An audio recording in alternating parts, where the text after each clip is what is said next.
এতদিন মানুষ ধোকা দিচ্ছিল, ঠিক আছে, তাই বলে এবার প্রকৃতিও ধোকা দেওয়া শুরু করলো। বাড়ি থেকে শরৎকালের আকাশ দেখে কলেজে আসলাম। ও বাবা, কিছুক্ষণ যেতে না যেতেই এমন বৃষ্টি শুরু হলো। আরে কিছু ডকুমেন্ট সাবমিট করতে কলেজে এসেছি, আর এসে দেখি কলেজ পুরোপুরি ফাঁকা। এই সুযোগ কি মিস করা যায়?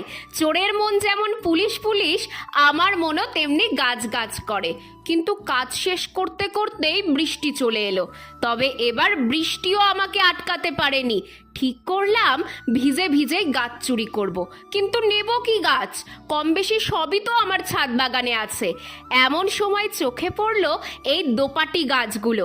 বৃষ্টির জল পেয়ে সবে চারা বেরিয়েছে। ব্যাস, চারিদিক ভালো করে দেখে তুলে নিলাম দু তিনটে চারা। আরে না না, এটাকে চুরি করা বলে না, এটাকে বলে সবুজের বিষ। এতদিন